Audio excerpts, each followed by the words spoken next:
Welcome back.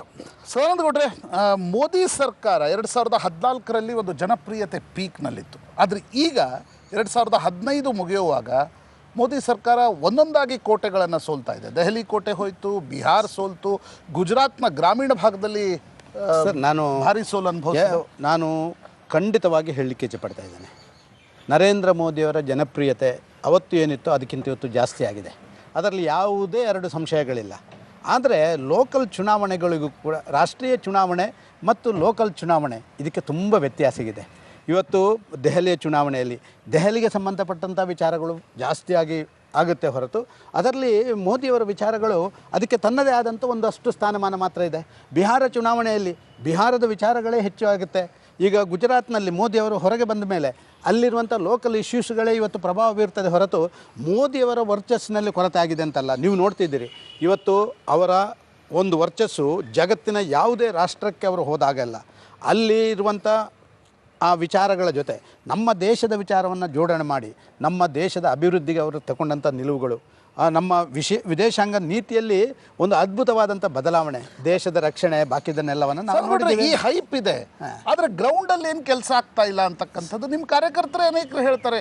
ಗ್ರೌಂಡಲ್ಲಿ ಏನು ಕೆಲಸ ಆಗ್ತಾ ಇಲ್ಲ, ಮಾತುಗಳು ಏನಾಗುತ್ತೆ ಅಂತ ಹೇಳಿದರೆ, ಒಂದು ಹಲವಾರು ಸಂಗತಿಗಳು ಇಮಿಡಿಯೇಟ್ ಈಲ್ಡ್ ಆಗುವಂಥದ್ದಲ್ಲ, ಪರ್ಮನೆಂಟಾಗಿ ಭಾರತ ದೇಶದ ವಿಚಾರಕ್ಕೆ, ಅದು ಡಿಜಿಟಲ್ ಇಂಡಿಯಾ ಇರ್ಬೋದು, ಜಗತ್ತಿನಲ್ಲಿ ಭಾರತ ದೇಶ ಡಿಜಿಟಲ್ ಇಂಡಿಯಾ ಆದರೆ ಏನಾಗ್ಬೋದು, ಮೇಕ್ ಇನ್ ಇಂಡಿಯಾ ಕಾನ್ಸೆಪ್ಟ್, ಈ ದೇಶದ 100 ಯುವಕರಿಗೆ ಈ ದೇಶದಲ್ಲೇ ಉತ್ಪಾದನೆ ಮಾಡುವಂಥದ್ದು, ಸ್ಕಿಲ್ ಡೆವಲಪ್ಮೆಂಟ್ ಏನಾಗ್ತದೆ ಇವತ್ತು ನೋಡಿ, ಒಂದು ಫೈನಾನ್ಷಿಯಲ್ ಡಿಸಿಪ್ಲಿನ್ ತರಬೇಕು ಅಂತ ಹೇಳಿ, ಆಸ್ತಿಕ ಶಿಸ್ತು ತರಬೇಕು ಅಂತ ಹೇಳಿ, ಪ್ರತಿಯೊಬ್ಬನು ಕೂಡ ಬ್ಯಾಂಕಿಂಗ್ ಸೆಕ್ಟರ್ನ ಜೊತೆ ಇರಬೇಕು, ಆ ಫೈನಾನ್ಷಿಯಲ್ ಇನ್ಕ್ಲೂಷನ್ ಆಗಬೇಕು ಅಂತ ಹೇಳಿ ಜನ್ಧನ ಯೋಜನೆ ಇರ್ಬೋದು, ಒಬ್ಬನಿಗೆ safety and security that is important, insurance ಸ್ಕೀಮ್ಗಳಿರ್ಬೋದು, ಇದೆಲ್ಲವೂ ಕೂಡ ಏನಾಗಿದೆ ಅಂತ ಹೇಳಿದರೆ ಜನ ಇಮಿಡಿಯೇಟಾಗಿ ಆ ಒಂದು ವಿಚಾರಗಳನ್ನು ಆಲೋಚನೆ ಮಾಡ್ತಾರೆ. ಇವತ್ತು ಇನ್ವೆಸ್ಟ್ಮೆಂಟ್ಸ್ ಫಾರಿನಿಂದ ಬರುತ್ತಂತ ಇಟ್ಕೊಳ್ಳಿ, ಇನ್ವೆಸ್ಟ್ಮೆಂಟ್ ಎಷ್ಟೋ ಜನ ಇವತ್ತು ಜಪಾನ್ನ ಪ್ರಧಾನಿ ಬರ್ತಾಯಿದೆ, ಎಲ್ಲವನ್ನು ಮಾಡ್ತಾರೆ. ಇನ್ವೆಸ್ಟ್ಮೆಂಟ್ ಯಾವಾಗ ಈಲ್ಡ್ ಕೊಡುತ್ತೆ? 2-3 ವರ್ಷ ಇಂಡಸ್ಟ್ರಿ ಎಸ್ಟಾಬ್ಲಿಷ್ ಆಗಬೇಕು, ಇಲ್ಲಿ ಎಂಪ್ಲಾಯ್ಮೆಂಟ್ ಜನ್ರೇಟ್ ಆಗಬೇಕು, ಆಮೇಲೆ ಪ್ರೊಡಕ್ಷನ್ಗಳು ಬರಬೇಕು. ಈಗ ಏನಾಗುತ್ತೆ ಅಂತ ಹೇಳಿದರೆ ಜನರ ನಿರೀಕ್ಷೆ ಏನು ಅಂತ ಹೇಳಿದರೆ, ನರೇಂದ್ರ ಮೋದಿ ಬಂದು 3 ತಿಂಗಳಲ್ಲಿ ಎಲ್ಲವೂ ಆಗುತ್ತೆ ಅಂತ ಹೇಳುವಂಥ ಒಂದು ಭಾವನೆ ಇದ್ದದ್ದು ಸರಿ. ಸರ್, ನಮಗೊಬ್ಬ ನಾಗರಿಕನಾಗಿ ನಮ್ಮ ಪರ್ಸೆಪ್ಷನ್ ಇದೆ, ಪ್ರಧಾನಮಂತ್ರಿ ಮೋದಿ, ಅಮಿತ್ ಶಾ, ಅರುಣ್ ಜೇಟ್ಲಿ ಬಿಟ್ಟರೆ ಬೇರೆ ಯಾರಿಗೂ ಕೂಡ ಪಕ್ಷ ಮತ್ತು ಸರ್ಕಾರದಲ್ಲಿ ಯಾರ್ದು ಒಬ್ಬ ಕೇಂದ್ರದ ಸಚಿವ, ನಾನು ಅದನ್ನು ಒಪ್ಕೊಳ್ಳಲ್ಲ. ಈಗ ನಾನು ಕ್ಯಾಬಿನೆಟ್ನಲ್ಲಿ ಒಬ್ಬ ಮಂತ್ರಿ ಇದ್ದೀನಿ, ಕ್ಯಾಬಿನೆಟ್ನಲ್ಲಿ ಎಲ್ಲ ವಿಚಾರವೂ ಚರ್ಚೆ ಆಗುತ್ತೆ. ಕ್ಯಾಬಿನೆಟ್ನಲ್ಲಿ ಎಲ್ಲ ವಿಚಾರಗಳ ಜೊತೆಯಲ್ಲಿ ಪ್ರಧಾನಮಂತ್ರಿಯವರು ಬೇರೆ ಬೇರೆ ಭಾಗದಲ್ಲಿ ನಡೆಯುವಂಥ ವಿದ್ಯಮಾನಗಳ ಬಗ್ಗೆ ಕೂಡ ಚರ್ಚೆ ಮಾಡ್ತಾರೆ.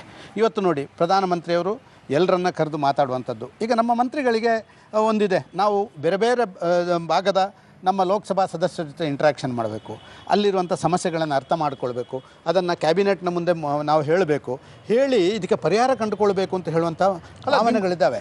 ಇದಕ್ಕೆ ಸಂಬಂಧಪಟ್ಟಂತೆ ನಿಮ್ಮ ಫೋಟೋ ಕೂಡ ಸೋಷಿಯಲ್ ಮೀಡಿಯಾದಲ್ಲಿ ತುಂಬ ಟೀಕೆಗೊಳಗಾಯಿತು. ಪ್ರಧಾನಮಂತ್ರಿ ಎದುರುಗಡೆ ಕೇಂದ್ರ ಕ್ಯಾಬಿನೆಟ್ ಸಚಿವರು ನೋಡಿ ಸರಿ, ನೀವು ಹೇಳೋದು ಸರಿ ಇದೆ. ಇದಕ್ಕೆ ಕಾರಣ ಏನು ಅಂತ ಹೇಳಿದರೆ, ನೋಡಿ, ನಮ್ಮನ್ನೊಂದು ಎಲ್ಲರನ್ನು ಕೂತ್ಕೊಳಿಸಿ ಮಾತಾಡ್ತಾರೆ, ಯಾರೋ ಒಬ್ಬ ಎದ್ದು ನಿಂತು ಮಾತಾಡುವಂಥ ಕೆಲಸ ಕಾರ್ಯಗಳನ್ನು ಮಾಡ್ತಾರೆ. ಇದನ್ನು ಒಂದು ರೀತಿಯಲ್ಲಿ ಕೂತ್ಕೊಂಡು ಮಾತಾಡುವಂಥದ್ದಲ್ಲ, ಎದ್ದು ನಿಂತು ಮಾತಾಡುವಂಥ ಸಂದರ್ಭಗಳಲ್ಲಿ ಯಾವುದೋ ಕ್ಲಾಸಿನಲ್ಲಿ ಹೆಡ್ ಮಾಸ್ಟರ್ ಮುಂದೆ ವಿದ್ಯಾರ್ಥಿ ನಿಂತಂಗೆ ಕಾಣುತ್ತೆ ಅಂತ ಹೇಳುವಂಥದ್ದು, ಇದೆಲ್ಲ ಸಾಮಾನ್ಯವಾಗಿ ಇರುವಂಥದ್ದು. ಇದರಲ್ಲಿ ಏನು, ನಾನು ಮುಖ್ಯಮಂತ್ರಿ ಆಗಿದ್ದೆ, ನನ್ನ ಎದುರು ಯಾರು ಬಂದರೆ ಆ ಮುಖ್ಯಮಂತ್ರಿ ಎದುರಿನಲ್ಲಿ ಅವರು ಕೂತು ಮಾತಾಡ್ತಾ ಇರಲಿಲ್ಲ, ನಿಂತು ಮಾತಾಡ್ತಾ ಇದ್ದರು. ಆದ ಕಾರಣ ಇದನ್ನೆಲ್ಲ ನಾವು ಒಂದು ರೀತಿಯಲ್ಲಿ ಅದಕ್ಕೆ ಬೇರೆ ಭಾವನೆಗಳನ್ನು ಕಲ್ಪನೆ ಮಾಡೋದು ಅಷ್ಟು ಸೂಕ್ತ ಅಲ್ಲ. ಸರ್, ನೀವು ಅಟಲ್ ಬಿಹಾರಿ ವಾಜಪೇಯಿ ಅವರನ್ನು ಕೂಡ ನೋಡಿದ್ರಿ, ನೀವಾಗ ಶಾಸಕರಾಗಿದ್ರಿ, ನಂತರ ಲಾಲ್ ಕೃಷ್ಣ ಅಡ್ವಾಣಿ ಅವ್ರನ್ನ ಹತ್ತಿರದಿಂದ ನೋಡಿದ್ರಿ. ಈಗ ಒಂದು ಜನ್ರೇಷನ್ ಶಿಫ್ಟ್ BJPಯಲ್ಲಾಗಿದೆ, ಪ್ರಧಾನಮಂತ್ರಿ ನರೇಂದ್ರ ಮೋದಿ. ಏನು ವ್ಯತ್ಯಾಸ ಕಾಣ್ತಿದೆ ಸರ್? ಏನಾಗಿದೆ ಅಂತ ಹೇಳಿದರೆ, ಹಿಂದೆ ನಮ್ಮದೇ ಆದಂಥ ಶಕ್ತಿ ನಮ್ಮಲ್ಲಿ ಇರಲಿಲ್ಲ, ನಾವು ಬೇರೆಯವ್ರನ್ನ ಅವಲಂಬಿತರಾಗಿರಬೇಕಾಗಿತ್ತು. ಇವತ್ತು ನಮ್ಮದೇ ಆದಂಥ ಶಕ್ತಿಯಲ್ಲಿ ನಾವು ಒಂದಷ್ಟು ಯಶಸ್ವಿಯಾಗಿ ಮುಂದೆ ಬಂದಿದ್ದೇವೆ. ಈ ನಮ್ಮದೇ ಆದಂಥ ಶಕ್ತಿಯ ವಿನಿಯೋಗಗಳನ್ನು ಮಾಡುವಂಥದ್ದು ಇನ್ನೂ ಹೆಚ್ಚಾಗಬೇಕು. ಆಗಿಂದಕ್ಕೆ ಹೆಚ್ಚು ಇಂಪಾರ್ಟೆಂಟ್ ಏನಾಗ್ತಾಯಿತ್ತು ಅಂತ ಹೇಳಿದರೆ, ಎಲ್ಲ ಪಾರ್ಟಿಯನ್ನು ವಾಜಪೇಯಿ ಒಟ್ಟಿಗೆ ತಗೊಂಡು ಹೋಗ್ತಾ ಇದ್ರು ಅಂತ ಹೇಳಿ ಕನ್ಸೆನ್ಸಸ್ ಇತ್ತು, ಮತ್ತೊಂದಿತ್ತು ಅಂತ. ಯಾವ ವಿಚಾರ ನಾವೇ ತೀರ್ಮಾನ ಮಾಡ್ತೀವೋ ಆಗ ಏನಪ್ಪ ಗೊತ್ತೇ ಆದರೆ ಇದೇ ಜಾಸ್ತಿ ಆಗಿದೆ ಅಂತಕ್ಕಂಥದ್ದು. ಈಗ ನೀವೇನು ಹೇಳ್ತಾ ಇದ್ದೀರಿ, BJPಯ ನಾಯಕರು ಮತ್ತು BJPಯ ಒಟ್ಟಾರೆ ಸಂಘ ಪರಿವಾರದಲ್ಲಿ ಒಂದು ರೀತಿಯಾಗಿರ್ತಕ್ಕಂಥ ಅಹಂಕಾರ ಬಂದುಬಿಟ್ಟಿದೆ, ಯಾರ ಮಾತನ್ನು ಕೇಳಲ್ಲ, ಇಂಟಾಲರೆನ್ಸ್ ಡಿಬೇಟ್ ಆರಂಭ ಆಗಿದ್ದೇ ಆ ಒಂದು ಮೂಲ. ನಾನು ಒಂದೇ ಹೇಳಲಿಕ್ಕೆ ಇಚ್ಛೆಪಡ್ತಾ ಇದ್ದೇನೆ, ಬೇರೆ ಬೇರೆಯವರ ಸ್ಟೈಲ್ ಆಫ್ ಫಂಕ್ಷನಿಂಗ್ ಬೇರೆ ಬೇರೆ ಇರುತ್ತೆ. ಬೇರೆ ಬೇರೆ ಈಗ ನನ್ನನ್ನು ನೋಡಿಬಿಟ್ರೆ ಸದಾನಂದ ಗೌಡ್ರು ಯಾವಾಗಲೂ ನಗಾಡ್ತಾ ಇರ್ತೀರಿ ಅಂತ ಹೇಳ್ತಾರೆ. ಯಡಿಯೂರಪ್ಪರನ್ನು ನೋಡಿದರೆ ಏನು ಹೇಳ್ತಾರೆ, ಅವ್ರು ಗಂಟು ಮುಖ ಹಾಕ್ಕೊಂಡಿರ್ತಾರೆ ಅಂತ ಹೇಳ್ತಾರೆ. ಆದರೆ ಯಡಿಯೂರಪ್ಪರು ಮಾಡಿದಂಥ ಒಳ್ಳೆ ಕೆಲಸಗಳು ಅವ್ರದ್ದೊಂದು ಸ್ಟೈಲ್ ಶೀಟ್ ಇದೆ. ಅದಕ್ಕೆ ಈಗ ಇರುವಂಥದ್ದು ಅಷ್ಟೇ. ಆ ಸ್ಟೈಲ್ ಆಫ್ ಫಂಕ್ಷನಿಂಗ್ ಬೇರೆ ಬೇರೆ. ನಮ್ಮ ಜನನೇ ಮಾತಾಡೋದು ಕೆಲವೆಲ್ಲ ದೇವೇಗೌಡರನ್ನು ಯಾವುದೇ ಒಂದು ಒಳ್ಳೆಯ ಸಮಾರಂಭಕ್ಕೆ ಕರ್ಕೊಂಡು ಹೋಗಬೇಡಿ, ಅವ್ರು ನೆಗಡದೇ ಇಲ್ಲ. ಸದಾನಂದ ಗೌಡ್ರನ್ನ ಯಾವುದೋ ಸೂತಕದ ಮನೆಗೆ ಕರ್ಕೊಂಡು ಈ ರೀತಿಯ ಮಾತುಗಳಿರ್ತವೆ. ಇದೆಲ್ಲ ಸಾಮಾನ್ಯವಾಗಿರುವಂಥದ್ದು, ನಾವೇನು ಹೇಳೋಕ್ಕಾಗಲ್ಲ ಇದರ ಬಗ್ಗೆ. ಆದರೆ ಸದಾನಂದ ಗೌಡ್ರು ಇನ್ನೂ ಮೋದಿ ಸರ್ಕಾರ ಹೆಚ್ಚು ಆಗಬೇಕು. ನೀವು ಹೇಳಿದ್ದನ್ನು ನಾನು ಒಪ್ಕೊಳ್ತೇನೆ. ಇನ್ನೂ ನಾವು ಆ ಡೆಲಿವರಿ ಪಾಯಿಂಟಿಗೆ ಉಂಟಲ್ಲ, ಆದಷ್ಟು ಶೀಘ್ರ ಹೋಗಬೇಕು. ಯಾಕಂದರೆ 1.5 ವರ್ಷ ಆಯಿತು. ಸಂಸತ್ತಿನ ಅಧಿವೇಶನ ಮುಕ್ತಾಯವಾದ ನಂತರ ಕ್ಯಾಬಿನೆಟ್ ರೀಶಫಲ್ ಆಗಲಿದೆ ಅಂತಕ್ಕಂಥದ್ದನ್ನು ಕೇಳ್ತಾ ಇದ್ದೀವಿ. ನನಗೆ ಇದರ ಬಗ್ಗೆ ಏನು ಮಾಹಿತಿಗಳಿಲ್ಲ. ನಿಮ್ಮ ಖಾತೆನೂ ಬದಲಾವಣೆ ಆಗಲಿದೆಯಾ ಗೊತ್ತಿಲ್ಲ ನನಗೆ. ಇದರ ಬಗ್ಗೆ ಏನು ಅಭಿಪ್ರಾಯಗಳಿಲ್ಲ. ಕಳೆದ ಬಾರಿ ಕೂಡ ಖಾತೆ ಬದಲಾವಣೆ ಆಗಬೇಕು ಅಂತ ಹೇಳೋದಕ್ಕೆ 1-2 ದಿನ ಮುಂಚಿತವಾಗಿ ಕರೆದು ನನ್ನಲ್ಲಿ ಮಾತಾಡಿ, ಹೀಗೆ ಒಬ್ಬ ತಜ್ಞ ಬರ್ತಾ ಇದ್ದಾರೆ, ಅವರಿಗೆ ಅವಕಾಶಗಳನ್ನು ಕೊಡಬೇಕು, ನಿಮಗೊಂದು ಒಳ್ಳೆ ಖಾತೆಗಳನ್ನು ಕೊಡ್ತೀವಿ ಅಂತ ಹೇಳುವಂಥದ್ದನ್ನು ಹೇಳಿಯೇ ಮಾಡಿರೋದು. ನಮ್ಮದೇನು ಏಕದಮ್ಮು ನಮ್ಮದು ಯೂಸ್ ಆ್ಯಂಡ್ ಥ್ರೋ ಮಾಡಿಲ್ಲ.